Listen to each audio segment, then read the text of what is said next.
Kung nanonood ka ng video tungkol sa mga emergency fund, panoorin ito. Emergency fund. Ito ang salitang lagi kong naririnig tuwing may pagkakataon akong makinig sa mga profesional na pag-usap o forum.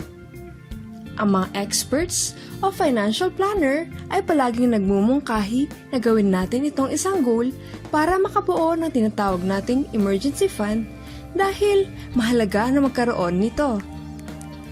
The more na naririnig ko ang tungkol dito, nagiging mas interesado ako. Sa videong ito, ibabahagi ko sa iyo ang ilang mga nakakatawang detalye tungkol dito na maaaring hindi mo natanto noon.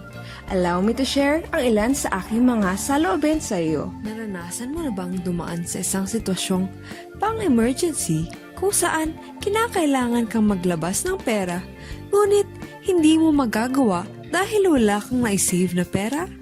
Kung ito ay bigla ang pagka-ospital, bigla ang pagkawala ng trabaho, pagkakasakit o kahit na pagkamatay ng isang miyembro ng pamilya, ang lahat ng mga hindi inaasang sitwasyon na ito ay magdadala sa iyo ng paggastos ng mga pinaghirapan mong kita. Ngunit, paano kung wala kang ganoong pondo upang gawin ang mga ito? Dapat mo bang panoorin ang isang mahal mo na nagkakasakit at sa huli ay mabawian ng buhay? Hindi. Sa karamihang oras, susubukan mong gawin ang iyong makakaya upang madagdagan ang mga kinakailangang savings.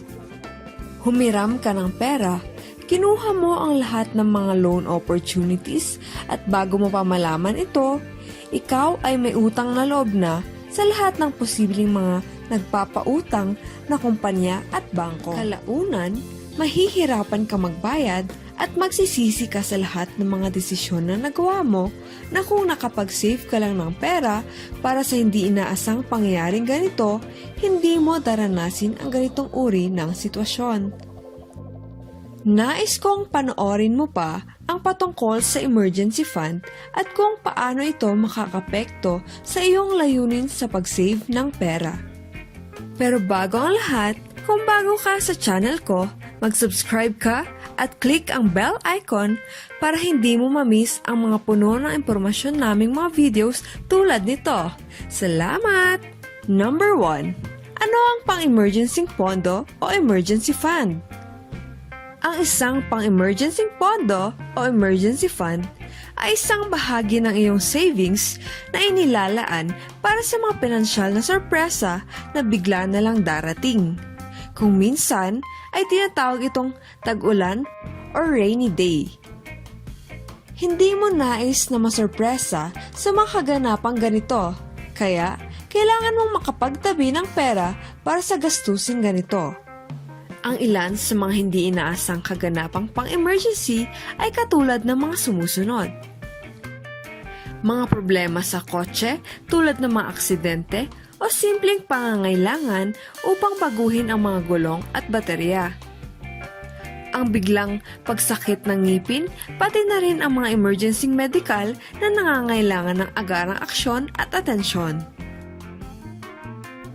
Ang pagkawala ng trabaho ay naganap sa pamamagitan ng iba't ibang mga posibleng kadahilanan o hindi inaasahang gastos sa paglalakbay na hindi mo inaasahan habang naglalakbay ka. Hindi inaasang pag-aayos ng bahay tulad ng mga maling mga kable o simpleng pagtaas ng tubig. Ang pagkawala ng bahay dahil sa natural na kalamidad tulad ng bagyo at ipo-ipo.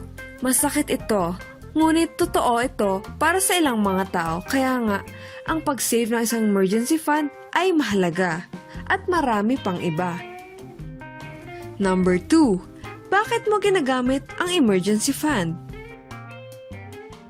Mayroong tatlong posibleng mga kadahilanan na maaari kong isipin kung bakit kailangan nating magkaroon ng emergency fund o naitabing pera para sa emergency. Una, pinapanatili nito ang iyong antas ng stress. Sa halip na mag-cramming at mag-alaga ng labis tungkol sa kung saan at kung paano ka makakakuha ng kinakailangang pera, maaari kang maupo at makapagpahinga dahil alam mong mayroon kang magagamit para sa mga ganitong uri ng emergency. Pangalawa, ginagawang limitan mo ang iyong paggastos.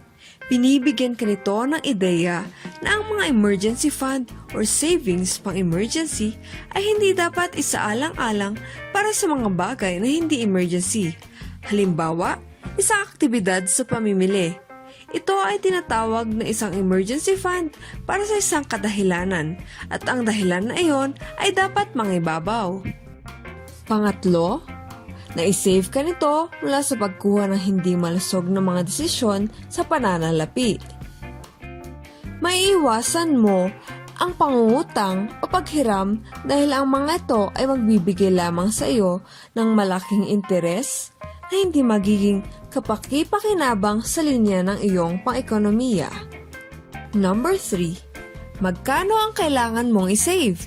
Karaniwan, iminumungkahi ng mga eksperto na dapat kang magkaroon ng mula sa 3 buwan hanggang 6 na buwan ng iyong buwan ng kita na itabi bilang iyong emergency fund o pang-emergency na pondo.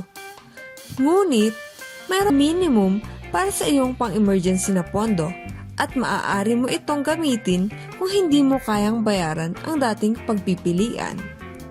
Sa pinakadulo, hindi bababa sa 6 na beses ng iyong buwan ng gastos na itabi.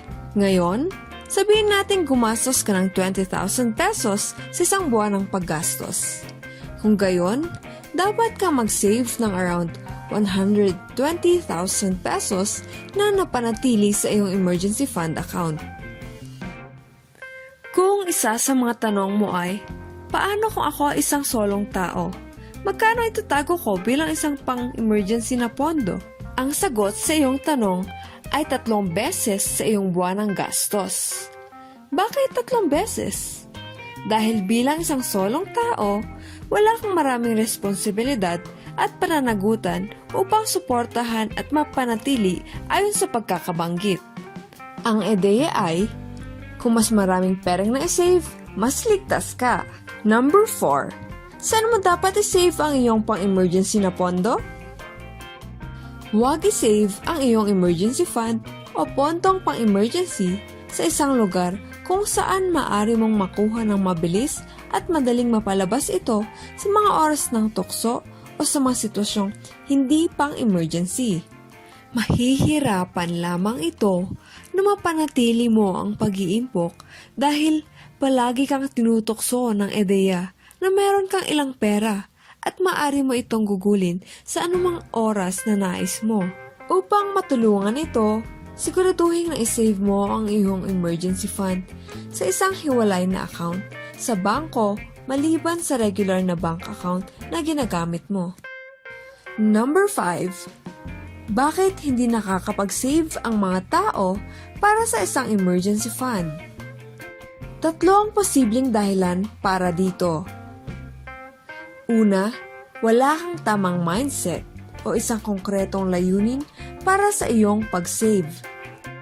Palagi mong iniisip na ang hindi inaasahang pangyayaring ito ay maaaring hindi mangyayari at dumadaan sa abala ng pag-save ng isang emergency na pondo ay magiging panggulo sa iyong aktual na pagbabudget. Ikalawa, pinapalagay mo na maaari kang makapag-save sa susunod na araw o buwan. Hindi mo ito ginagawa ngayon. Sa madaling sabi, nagiging kampante ka at sa palagay mo, ang mga pang-emergency fund ay hindi talagang emergency dahil maaari ka pa rin gumastos ng oras upang gawin ito. Pangatlo, hindi mo maibudget ang iyong buwan ng kita. Sa pamamagitan ng karanasang ito, nagiging labis na mapanghamon para sa iyo na makatipid ng konting pera para sa isang emergency fund. Number 6. Gaano kahalaga ang isang emergency fund para sa mga OFW? Sa totoo lang, alam mo sa isang katotohanan na bilang isang expat o OFW, ikaw ay palaging unang taong tinatakbuhan ng family kung sakaling may mga emergency. Ikaw, karamihang oras, ay makaka-receive ng hindi nakaschedule na mga text o tawag mula sa mga mahal sa buhay na naiwan dahil may mga emergency dapat mong tugunan. Bilang expat o OFW, sinubukan mo ang iyong makakaya upang maibigay ang iyong makakaya upang malutas ang mga pangangailangan. Ngunit, higit dyan, kailangan mong magkaroon ng iyong sariling emergency fund dahil tandaan, maaring nakatira ka lamang na mag-isa sa ibang bansa. At anuman ang mangyari, mayroon kang masasandalan at hindi maaring magbag sa isang tao upang matulungan ka. Kaya, kung ang isang personal na emergency ang mangyayari sa iyo, kailangan mong gumamit ng isang bagay. Iyon ang dahilan kung bakit mahalaga ang emergency fund para sa mga OFW. Dahil may isi-save ka nito mula sa maraming sakit ulo at problema, lalo na napakalayo mo sa iyong pamilya at mga mahal sa buhay. Sa pangkalahatan, ang mga emergency fund ay gayon paman isang kapaki-pakinabang at mahalagang bahagi ng pagbabudget. Kung magagawa mo lamang ito ng wastong paraan, hindi mo kailangang mabahala dahil alam mo na mayroon kang gagamitin kung sakaling nakaranas ka ng mga sorpresa sa buhay. Inaasahan ko na sa pamamagitan ng maikling video na ito, ako ay nakapagbigay ng inspirasyon sa iyo upang simulan mo ang iyong paglalakbay patungo sa pag-save para sa isang emergency fund. Good luck!